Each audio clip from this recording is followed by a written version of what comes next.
اب دیکھیے جہاں تک ابن عربی کا تعلق ہے، ہمارے ہاں یہ دو اپوزٹ پولز ملتے ہیں بزرگوں میں.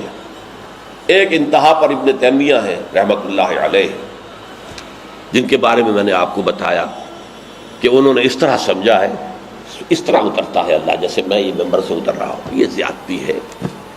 لیکن بہرحال ایک فکر ہے، ایک سوچ ہے. قرآن اور حدیث کے بہت بڑے عالم تھے، بہت بڑے عالم، بہت بڑے عالم.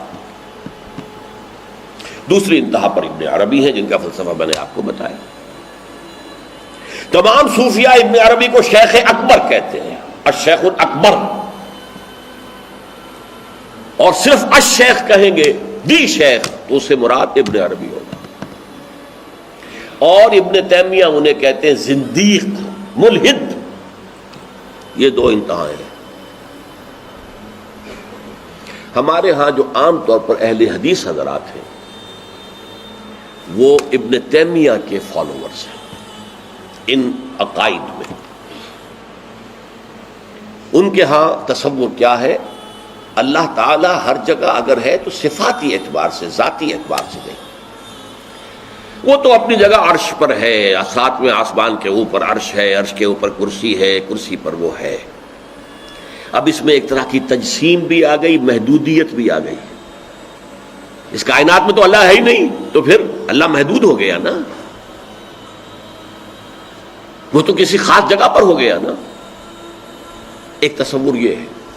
اور عام آدمی یہ بھی سمجھے تو ٹھیک ہے، اسے یہ معلوم رہے کہ اللہ ہی رازق ہے، اللہ ہی خالق ہے، اللہ ہی مصیبت سے نجات دلانے والا ہے، اللہ ہی مشکل کشا ہے، اللہ ہی حاجت روا ہے، اللہ ہی، یہ بس اسے معلوم ہو، توحید مکمل ہو گئی. لیکن فلسفہ کچھ اور شے ہے، فلسفہ کچھ اور سوالات پیدا کرتا ہے. جیسے میں نے کہا ہے صفات ذات حق حق سے جدا یا عین ذات. اب یہ فلسفہ ہے. صفات باری تعالی اگر قدیم ہے صفات تو یہ غصہ، یہ تو قدیم نہیں ہو سکتا. غصہ تو کسی کام پر آیا، خوشی تو کسی کام پر ہوئی، یہ قدیم کیسے ہوگا؟ تو عین یا غیر، لا عین ولا غیر. اور جس کو میں تعبیر کرتا ہوں کہ من وجہ عین ذات ومن وجہ آخر غیر ذات. اب اس سلسلے میں علامہ اقبال نے جو بات کہی ہے، جو پروفیسر یوسف سلیم چشتی مرحوم نے مجھے بتایا تھا کہ انتقال سے صرف 3 ماہ قبل یہ اشعار کہے. وحدت الوجود کے، پینتھیزم کے، دونوں کے شدید مخالف تھے علامہ اقبال شروع میں. اسی لیے وہ حافظ کو بھی بہت بڑا گمراہ کن شاعر سمجھتے تھے، اس لیے کہ وحدت الوجود کے عامیانہ انداز میں جو ہے وہ شاعری میں جب اس کو آ گیا ہے تو عوام کے زبان پر جب چڑھا ہے تو وہ اس کے ڈانڈے پینتھیزم سے مل گئے، عوام کے اندر اس کا تصور یہ ہو گیا. لیکن آخر میں انہیں بھی آنا پڑا ہے. تو اے ناداں دل آگاہ دریاب، اے نادان وہ دل تلاش کر جو آگاہ ہو، ہر چیز سے واقف ہو. لا موجود الا اللہ دریاب، لا موجود الا اللہ. وہ جو میں نے آپ سے عرض کیا تھا نا کہ لا الہ الا اللہ کے 3 لیولز ہیں. لا معبود الا اللہ، لا مطاع الا اللہ، لا حاکم الا اللہ، ان الحکم الا للہ، لا رازق الا اللہ، لا خالق الا اللہ. اور دوسرا لیول لا مطلوب الا اللہ، لا مقصود الا اللہ، لا محبوب الا اللہ. اور تیسرا لیول لا موجود الا اللہ. ہمارے ٹاپ کے فلسفی اور صوفیاء اس لا موجودہ الا اللہ پر پہنچے. اور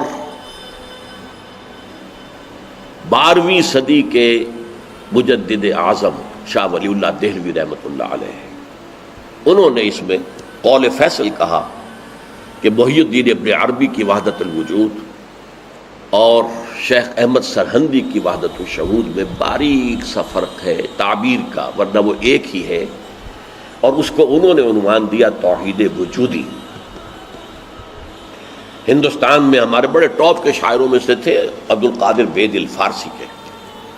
اس وقت تک ابھی اردو کا وجود ہی نہیں تھا، اردو تھی نہیں ہندوستان میں اس وقت. تو شیخ عبد القادر بیدل جو ہیں وہ وحدت الوجود کے بہت بڑے قائد تھے. اور ان کی عظمت کا عالم یہ ہے کہ غالب کہتا ہے طرز بے دل میں ریختہ لکھنا اسد اللہ خان قیامت ہے، کہ بے دل کے انداز میں اردو میں شاعری کرتا، اردو فارسی میں کی، اردو کو ریختہ کہتے تھے پہلے، یہ نئی زبان جو بنی تھی ریختہ، طرز بے دل میں ریختہ لکھنا اسد اللہ خان قیامت ہے۔ لیکن وہ اسد اللہ خان بھی یہ کہتے ہیں جارو بلا بیار کہ این شرک فی الوجود با گرد فرش سینہ با ایواں برابر است۔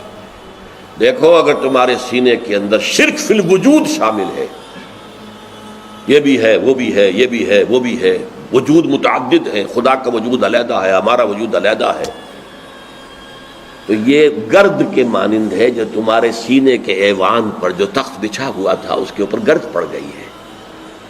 اس گرد کو جاروب لا، لا موجود ہے الا اللہ، جاروب لا کی جھاڑو سے لا کر صاف کر دو، جاروب لا بیار کہ یہ شرک فی الوجود، وجود دو مان لیے تو شرک ہو گیا، وجود ایک ہی ہے، البتہ جب تعین ہو گئی کسی شے کی وہ وجود مختلف ہے، ذات باری سے علیحدہ۔ بہرحال یہ مباحث ہیں اس آیت مبارکہ سے متعلق، اور میں نے آپ کے سامنے ساری بات رکھ دی۔ نہ میں کسی کا مبلغ ہوں، نہ یہ دینی مسئلہ ہے، یہ فلسفے کا مسئلہ ہے۔ اب فلسفے میں بہت سے مسائل ایسے پیدا ہو گئے، سائنس کے مسائل ہیں کہ جو کتاب و سنت یا کم سے کم حدیث کی بعض چیزوں سے ٹکراتے ہیں، اب اس میں آدمی غور کرے گا، سوچے گا۔ اسی طریقے سے یہ فلسفے کے مسائل ہیں جو ہمیشہ سے جن پر کام ہو رہا ہے، لیکن یہ دین جو ہے وہ شریعت اور طریقت کا نام ہے، حقیقت کو چھوڑ دو، حقیقت جو ہے بس ہے۔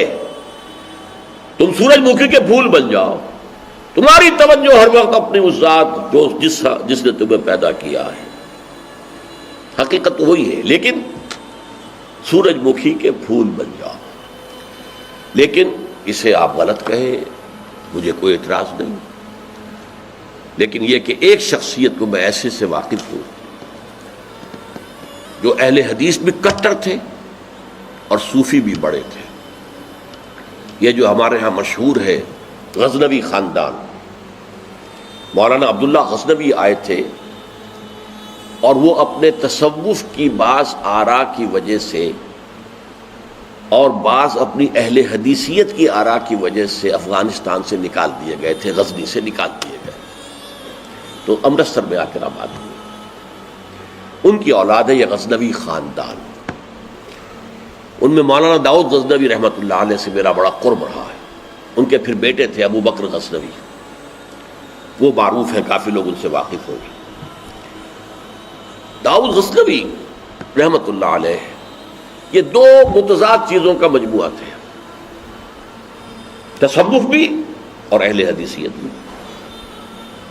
عام طور پر اہل حدیث کی ساری توجہ ظاہر پر رہتی ہے، وہ باطن میں جھانکتے ہی نہیں، اندر نہیں جاتے، فلسفے سے کوئی تعلق ہی نہیں۔ لیکن فلسفہ اور تصوف یہ جڑے ہوئے آپس میں جولی دامن کے ساتھ۔ انہوں نے ایک دفعہ منٹگمری میں جو اب سائیوال کہلاتا ہے آ کر تقریر کی، اہل حدیث مسجد تھی، میں بھی گیا ہوا تھا سننے کے لیے۔ انہوں نے وہ اہل حدیث نوجوانوں سے کہہ رہے تھے کہ دیکھو تم اپنے مسلک پر قائم رہو، ہم غیر مقلد ہیں، ہم کسی کے مقلد نہیں ہیں، نہ ابو حنیفہ کے نہ مالک کے، لیکن کبھی بھی ان ائمہ کی توہین نہ کرنا۔ یہ ہمارے عام نوجوان جو کہتے ہیں ابو حنیفہ کو کیا پتا تھا، ابو حنیفہ کے پاس تو علم ہی نہیں تھا، ابو حنیفہ تو جو ہے علم حدیث میں کورے، یہ توہین کے الفاظ کبھی استعمال نہ کریں۔ اچھا، اس واعظ کے ساتھ انہوں نے مثال دی کہ دیکھیے شیخ محی الدین ابن عربی رحمۃ اللہ علیہ کے سب سے بڑے مخالف شیخ احمد سرہندی رحمۃ اللہ علیہ تھے، دونوں کے لیے رحمۃ اللہ علیہ کہا۔ میں حیران ہو گیا، یہ وہابی آدمی، کٹر وہابی اہل حدیث، اور یہ شیخ ابن عربی رحمۃ اللہ علیہ کہہ رہا۔ خیر میرے دل پر بھی اثر ہوا کہ بڑی وسعت ہے ان کے فکر و نظر میں۔ میری اہلیہ کے چچا تھے، ان کے ایک بیٹے، سب سے چھوٹے بیٹے یہاں مجمع میں موجود بھی ہیں، شیخ فضل الرحمان مرحوم۔ ان کے بہت گہرے تعلقات تھے یہ جو خاندان